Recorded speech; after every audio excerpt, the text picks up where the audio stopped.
A'udzu billahi minasy syaithanir rajim.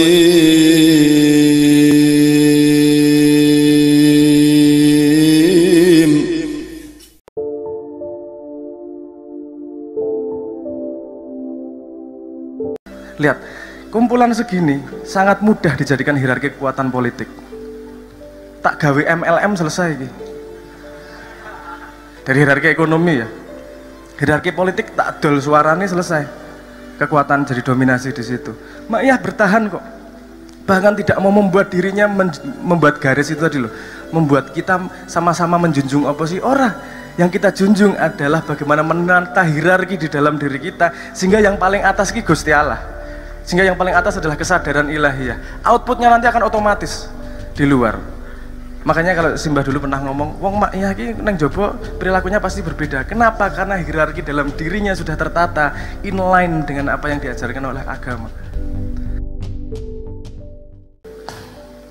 Iki penelitianku dewe, apa maksudnya pemahamanku sendiri.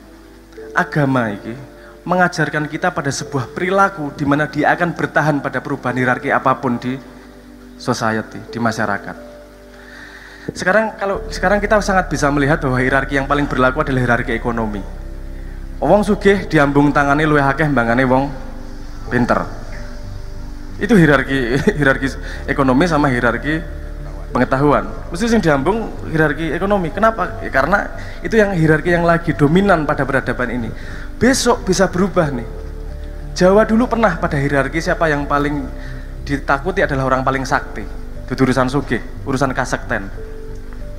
Kemudian kita ke hierarki ekonomi yang dominan. Engko ono meneh pada hierarki apa? Zaman berubah terus. Tapi agama menurut saya, pemahaman saya, ketika kita melakukan seperti apa yang dilakukan oleh diajarkan oleh agama, itu menjaga kita pada hierarki sosial yang tidak rendah. Kita akan pada perubahan hierarki manapun kita akan berada pada di atas walaupun tidak puncak. Tapi dia bertahan pada posisi itu. Sehingga kalimat nek kowe golek Gusti Allah donyamu mesti entuk, itu fakta, bukan lagi teori. Rada rumit omonganku paling ya, monggo ndelok rekamannya nanti untuk apa jenenge step by stepnya. Tapi kuncinya itu. Ya misalnya gini. Bangunan mana yang indah? Fakta, value. Di tengahnya tadi saya ada ngomong ada mesin menerjemahkan fakta menjadi value. Ada mesin. Orang yang mesinnya nomor 1 bentuk pasti nggak ngomong Ka'bah. Orang yang mesinnya nomor 1 adalah mahalnya pasti nggak ngomong Ka'bah. Kalau mesinnya nomor 1 adalah keilahian kecintaannya pada Tuhan dan Islamnya, yang dilihat adalah Ka'bah yang indah. Karena nilai Ka'bah jadi berubah berdasarkan hierarki dalam dirinya. Tanah itu nggak ada harganya kecuali tanah itu tanah warisan. Betul nggak? Kenapa? Karena kita jadi punya makna yang berbeda terhadap tanah berdasarkan mesinnya gitu, hierarki dalam kepala kita gitu. Nah, Ma'iyah hipotesis baru kenapa? Karena kita meneruskan menata hierarki dalam diri. Dewe ora ribut karo ning jaba, walaupun kita bukan berarti kita tidak berperilaku tidak mempunyai sumbangan ya. Karena orang yang hierarkinya sudah matang, sudah tepat, dia tidak akan terganggu dunia, dia akan bisa benar-benar noto apa sebenarnya impuls fakta-fakta yang ada di dunia. Dan gini juga, nomor 1 yang menumbuhkan sebuah peradaban adalah bagaimana dia tidak bisa dipecah belah kumpulan manusia kuwi. Nah, ini Divided et Impera, kuwi penerjemahan iki simple. Kuwi ditarungke satu sama lain ngono wae itu. Itu sebenarnya melihat Divided et Impera dalam sudut pandang yang lebih dalam. Mak yakin nomor 1 apa? Kebersamaan. Dalam kebersamaan bukan berarti tidak ada kompetisi, pasti ada kompetisi. Itu naluri dasar makhluk hidup, mesti ada kompetisi. Dan nggak masalah kompetisi itu. Kamu mencari menang-menangan nggak masalah, asal jangan memburukkan yang lain. Kenapa? Karena ketika kamu mensabotase yang lain, kekuatanmu sebagai komunal akan turun. Gini contoh, kuen 25 karo 25. Untuk menang kompetisi ada 2 jalan, menurunkan musuhmu menjadi 3 atau menaikkan dirimu jadi 7. Paham ya? 7 sama 5 kamu menang, 5 sama 3 kamu menang. Tapi kalau 5 sama 3, ketika kamu jadi kumpulan yang lebih besar, jumlahmu cuma 8. Kamu melemahkan dirimu sendiri. Kalau 7 sama 5 kamu menangnya, totalnya jadi 12. Secara komunal jauh lebih besar. Jadi persaingan di dalam yang menghancurkan musuhmu, efeknya pasti akan melemahkanmu secara lebih luas. Contoh lain misalnya, tinju. Tinju itu ada peraturan orang untuk ngantem ndok misalnya. Apa ya jenenge gijil. Orang entuk ngantem kuwi. Kenapa? Kalau itu boleh, wong teman-teman kuwi mencari cara bagaimana ngantem kuwi tidak menguatkan dirinya. Betul nggak? Dan efeknya yang diantem kuwi ra iso tarung meneh.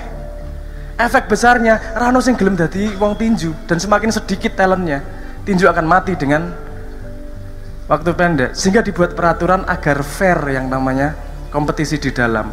Output dari kompetisi di dalam adalah menguatkan komunal secara lebih besar. Paling gampang dulu juga misalnya saya kayak contoh liane bal-balan. Ada kompetisi lokal gitu, kompetisi Indonesia. Menang-menangan dan seterusnya. Kalau mereka semua berjalan tanpa ada kecurangan, nanti akan kelihatan siapa potensi-potensi terkuat. Efeknya timnas kita akan jauh lebih kuat.